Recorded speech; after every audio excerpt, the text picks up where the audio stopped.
But my shellac has come in. I got 4 pounds, and I'm coming back from the big box store with 2 gallons of denatured alcohol. We're going to be putting a coat of finish on all the pine boards in the new room. And that's going to be a big project. I'm not too sure if our shellac will go that far. We may be ordering a little bit more. And I think this is going to take a lot longer than the typical week between episodes. So, you know, nothing happens out here. Come on in the shop. Let's get busy. I'm Roby Bryce, and welcome to my workshop. Trim carpentry in the new room. Part 4, let's get shellacked.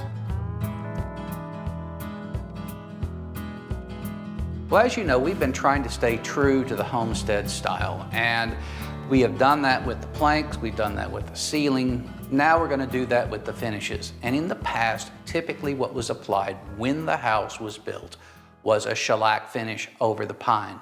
We're going to do the same thing. And our shellac has come in. We've got a nice garnet shellac right here. This is a 1 pound bag. There are 4 more in the study. So this is what we're going to use. We're going to mix this with denatured alcohol, and we'll talk a little bit more about that later. But what I want to talk about now is how are we going to apply it? And you can apply shellac in a number of different ways.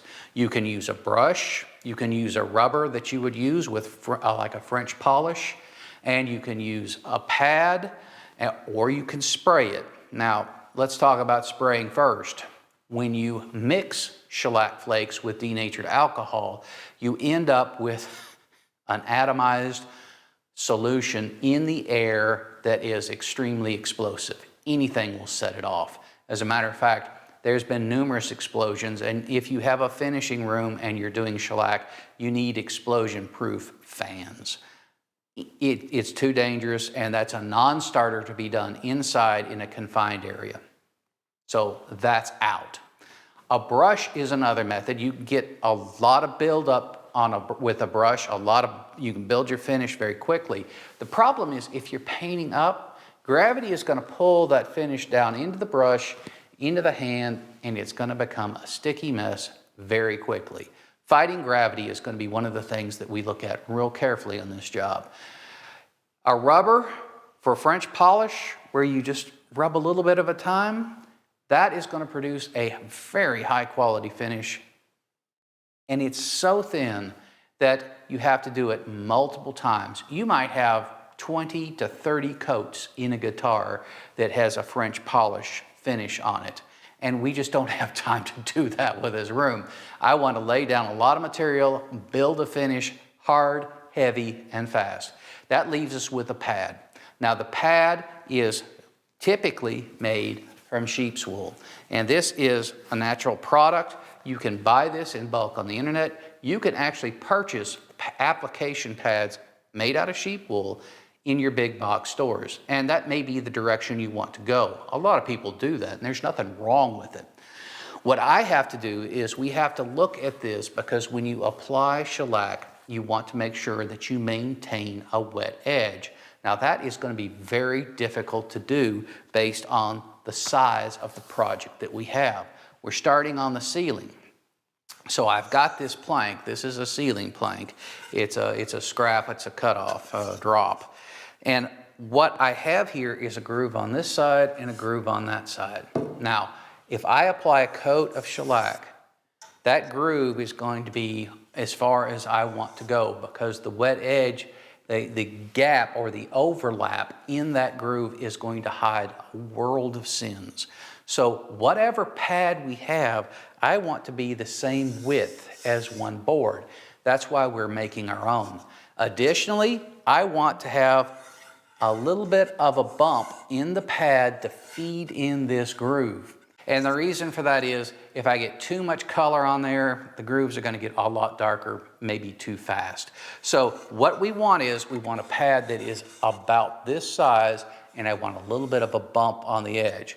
So what we're going to do is we're going to start building that pad. Now let's go over to the table saw, and we'll take this piece right here, we're going to cut it to width. After we cut the board to width, we're going to go ahead and go to the drill press to cut out some holes for the handle. The jigsaw will complete the rest of the curve, and then we'll go to the miter saw to go ahead and cut that piece off to length. We'll use the spindle sander for the inside holes and the belt sander for the outside. I need to adjust the contour of the pad to fit the V-groove, and that's what you see right there. A small piece of wood held in place by glue and pin nails. We'll pre-drill the base and secure the handle with 3 2-inch screws. The pad is attached to the handle with staples. This is done much like upholstery, so if you've done that sort of work before, this should be easy for you. Maybe not so much for me. This actually took quite a bit longer than I had expected. This should be approached as, let's just get the job done. At the end of the day, this pad is disposable. It's time to start looking at the finish. We need to get this mixed up and give it some time to dissolve in the solvent. Now, I have my bag of flakes right here, and I've got my solvent, which is denatured alcohol, right here. Now, we want to start with a 2-pound cut. That's usually where you start. See how it applies. If you need it to be a little lighter or an easier finish to apply, is usually a lighter cut, but we start with a 2-pound cut. What is a 2-pound cut? That's 2 pounds of shellac per 1 gallon of solvent or denatured alcohol. So we're going to be fairly careful with how we measure this because I need it to be repeatable. And we'll start with that 2-pound cut. So if we look on this matrix that the vendor gives us in the back, for a 2-pound cut, if I have 16 fluid ounces, and that's what I'll measure here, I need 4 ounces of flakes. So what I'll do is I have my scale right here, and it is calibrated to this container. So I'll pour in, carefully pour in, about 4 ounces. And that's what it says. Oh, 0.4. There we go. All right. And it's good to keep shellac dry and in a cool place. So we could take our flakes and dump them right in there and put our denatured alcohol. But if you have a grinder, this is just a simple little coffee grinder, you will do much better if you pulverize these into a powder. And that's what we're getting ready to do right now.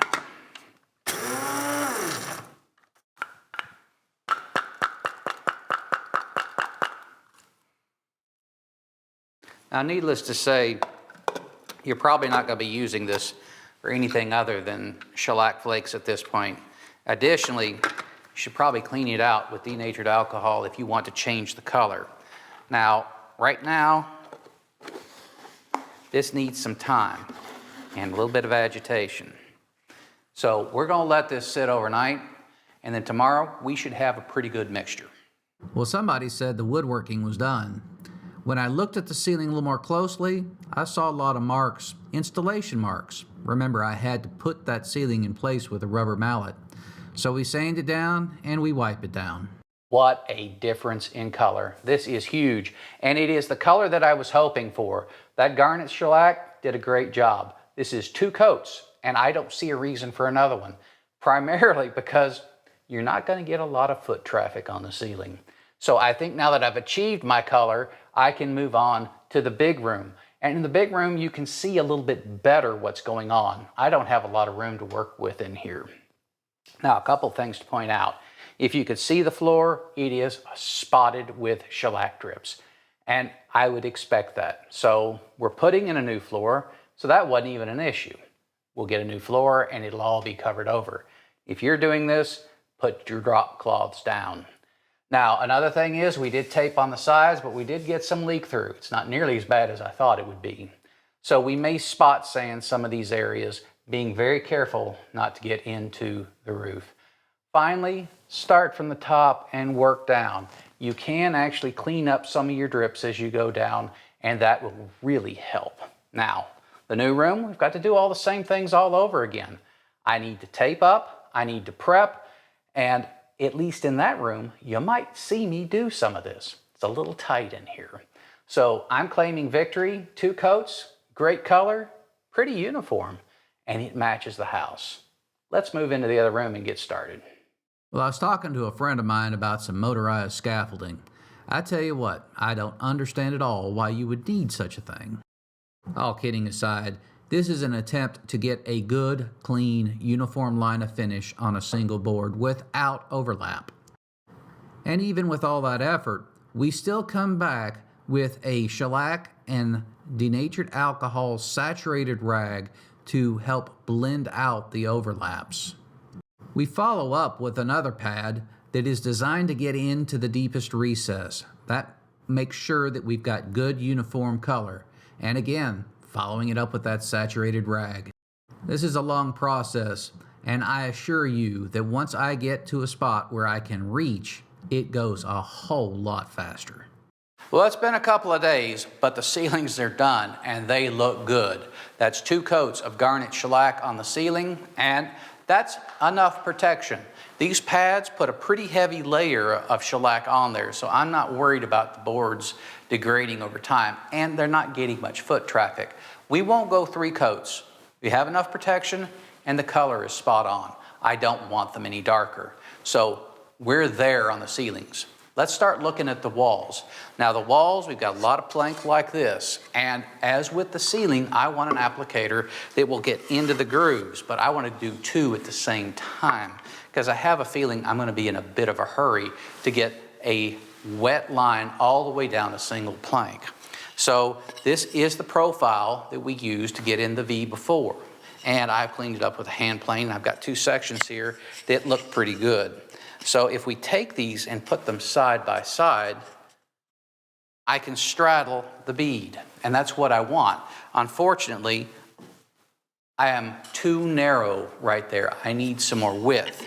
So if I take my lamb's wool and I roll it over and put each pad like this,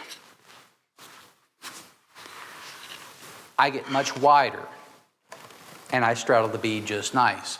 So by the time I pull these things really tight and put a screw through here, I will pull them in, and the screw will give me the ability to pull it in a little bit or let it out a little bit. So this is the pad that we're going to use to do this section right here. Now, recall that these boards are various widths. We've got some that are very, very thin. Others, they're quite wide. So what we're going to do with those is we're going to build a relatively narrow pad, but it's going to be a little longer.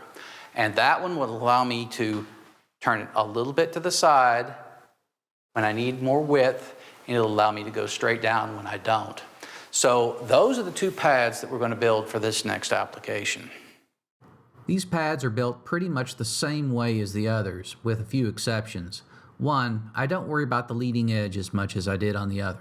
Second, we really are pretty tight across the point. I need to make sure that I can get into the groove, and I don't want the sheep's wool leather bunching up at the ends. We'll drill the holes and secure with 1/4-inch bolts. This is how we adjust the width to straddle the bead, just so.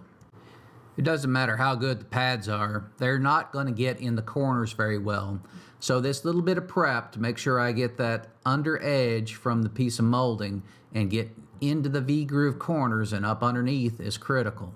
I'll do it both on the top and the bottom of that board. Here comes that saturated rag. We're going to use that to clean up any little mess ups on the trim molding up there. It's already got a coat of shellac, and any additional is going to look pretty rough. We will also use it to smooth out the boundary between the old and the new. It is remarkable to me the amount of time it takes to load the pad, get it ready, and actually apply finish. You will see the difference between the old and the new. The lines will become visible, and that's the reason we go ahead and blend in that surface before we apply finish. The first step in this process is to make sure our bead is taken care of. Our specialty pad is doing a pretty good job here. Well, it's time to get the flats, and when we do this, we are going to get both the old and the new board at the same time. We're going to straddle that bead, and there's a good reason for that. No matter how hard you try to keep a good clean edge on that bead, you are going to have some overlap into the flats. And if that isn't erased, it's going to show. This process, if done quickly, will help dissolve that overlap and give you a smooth boundary. and that's the reason for doing it. However, you have to do the flat of both the old and the new board. This means you have to move on this process pretty quick because the finish on the old board is still a little raw, and you will start to feel resistance in your pad as the finish starts to dry. Finally, we need to clean up our mess, and after that, the whole process starts over again. I think we got the upstairs room on the run. All the wood has 2 coats of shellac, and for the most part, my pads worked really well. This one worked great. This one, I should have anticipated some of the things going on here. There was so much friction, so much rubbing on those edges, we actually rubbed through the leather. This is, I'm gonna chalk this up to a failed experiment. If you have just a little bit of stuff to do, this is the type of thing that could work very well for you. But in a room the size that we had to do, you'll just wear this out a little too quickly. So once we wore it out, we started using the edge on this one to get into the grooves, and that did work. So I think we could have accomplished this with just making the one pad. This one actually did a very good job. So if you have a similar project, don't be afraid to do this. Now, we are getting ready to mix up a bunch more shellac here, and you've seen me do this before, so I'm not going to go into it here, but we're going to spray the doors. We've got to set up outside, and we'll get a nice even coat on there. And I would have loved to have sprayed the room to get that perfectly even coat, but you can't do that. As a matter of fact, you will notice when you look through the room, there are certain spots that are shiny that I would have liked to have been a little bit more dull. First coat was dull, and the old part of the house only had 1 coat. I'm convinced of it, because everything up there has a very dull kind of a finish. I think they only wanted the color. So when you put 2 coats on it, it goes from dull to shiny. And if you have any inconsistencies, that shiny shows it. I would have loved to have sprayed that room, but aspirated denatured alcohol is explosive, and nobody in his right mind would have done that. So it is what it is, and I like it. I think it looks fantastic. But the doors, we can do something about that. We're getting ready to set up outside after we mix up our shellac here, and we're going to be spraying those. Spraying on a finish looks deceptively simple. The viscosity and the needle in the gun need to be matched with the speed of application. Humidity is a factor with regards to drying time and overspray.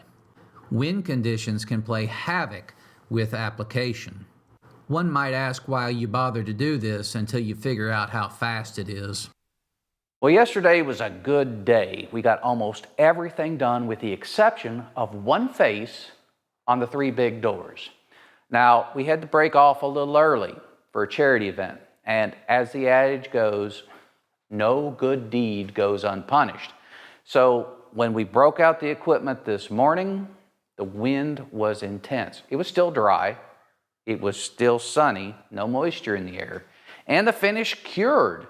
But the wind blew it around so much it was impossible to get an even coat, much less the wind actually pushed the finish such that there are ripples. It looks like there are waves in it, like in the ocean or on a lake. So this finish is not acceptable, and we are sanding back to bare wood. Now, if you have a finish that has a dye underneath it and you can't sand back to bare wood, one thing to note is that you can, and it has to be a clear finish, you add more finish to it and then you sand back. This particular finish, the color is in the finish, so I can't do that. I have to sand down to bare wood. Now, shellac is gummy and gooey and kind of an organic plastic, so it will actually melt on your discs. Change them out frequently because it will melt, and these little nubs will actually put dents in the wood as the rotary sander goes around. So again, very frequently, check these things out. You need good dust collection. That will help with some of it, but not all of it. So we're going to be getting after this, and it is going to be a long process to get this done. This 5 minutes in a bad environment will cost me, this may take a full day to get back to where it was. I decided very early on not to try to sand the bead back. That would have been just too difficult. I don't think I'd have ever gotten there. we will use the pad to refinish the flats, and doing very careful with that. This is the first coat, and the second coat seemed to have done pretty well. Each coat goes on and we get a little bit darker, trying to get close enough to the bead so that the color matches. Third coat got us there. I'm happy with the color, and I don't think that anybody would notice unless I told them. This door set me back about a half a day, but the other 2 doors that I couldn't spray finished it out. So in the end of the day, yeah, I lost it. Well, everything with shellac on it has been installed. The doors are hung, the attic panels are cordoning off the attic, and the sliders that cordon off these drawers are in place as well. Now, you recall that I had to take these out. We had a coat of finish to put inside the vestibules where these things reside. And when I took them out, I noticed I have some discoloration in this area right here. This is because the slides have lubrication on them. And that lubrication, either through me touching them or direct contact, has put a little bit of a stain on the wood. Now, ordinarily I wouldn't care, except we're getting ready to put a finish on this, and I would like a uniform finish. And the oils in the lubrication are going to prevent that. This is surface oriented. So all it'll take is a little 220 sandpaper on my random orbital sander, and that'll solve the problem.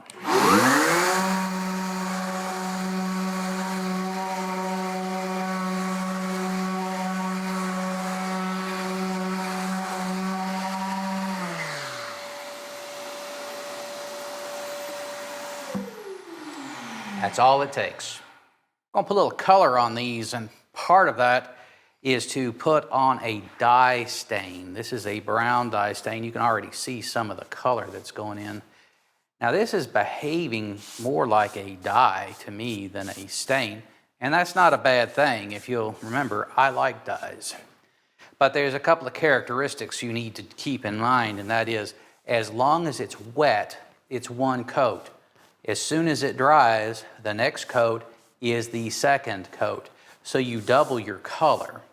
That's why you have to be a little careful with this. Now, the manufacturer says apply in sections and then wipe off. And that's all fine and good if you've got a good cordoned off area. But there are a lot of places where you have sections that overlap. You just can't help it.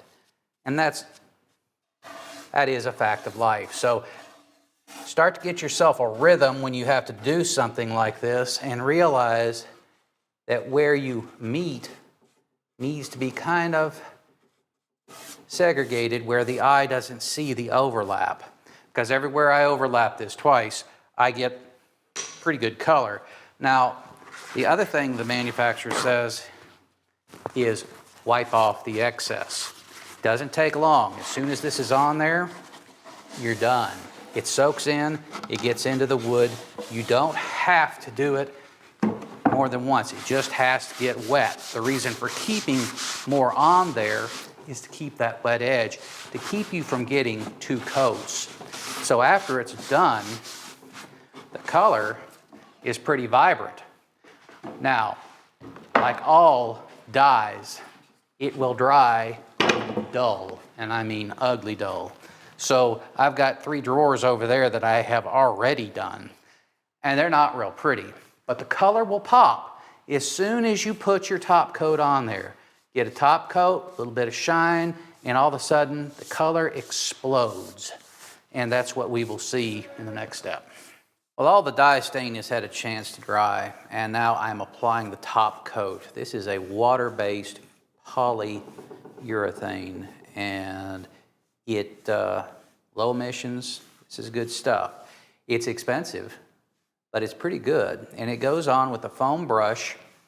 You can also roll it on if you've got larger projects. That wouldn't suit me for this particular type of a project. The foam brush is what I'm going to use. And you can also spray it, but I don't think I've got enough here. There's a lot of waste with spraying. So I don't think I have enough, and the cost of the product almost makes that prohibitive. Now, you're supposed to brush it on, keep a wet edge, do long strokes, long as possible, and do not apply a lot of pressure. This stuff has a tendency to streak. Now, it's not going to streak much on this because there's enough, an open grain wood like this, it's going to hide most of that. You're just not going to see it. If it was a birch or a maple, you might have a little bit more to worry about. But with this right here, we will apply it. 2 hours later, we can do another coat. We have to scuff it with 320. And then we move forward from there. So the difference in color, everything is starting to pop. And I told you that it would. The dye stain is no longer that dull, dead color. We're starting to see a lot of color pop out. And it will continue with each additional coat. Well, the drawers are drying downstairs, and that takes a little time. And we won't show the installation of them. We did that once before. We don't need to do it again. I'm back up in the room. All the shellac has dried, and it's dried on the floor around the edges where there are obvious drips. We've been pushing very hard to finish this project, and the reason is the floor is coming tomorrow at 8 o'clock in the morning. It's going to sit right here for about 3 to 4 weeks to acclimate to this building's humidity and temperature levels. And that's important because all the off-gassing of moisture causes the wood to shrink, and you don't want to install it in an expanded state. It needs time to dry, which is another reason why I installed the ceiling fans. At least we can keep the air circulating in this room to facilitate that drying process. This room is complete. All the finish work has been done. The light fixtures are installed, and it glows. Next project will be in the workshop, something completely different. And I hope you'll join me in Roby's workshop.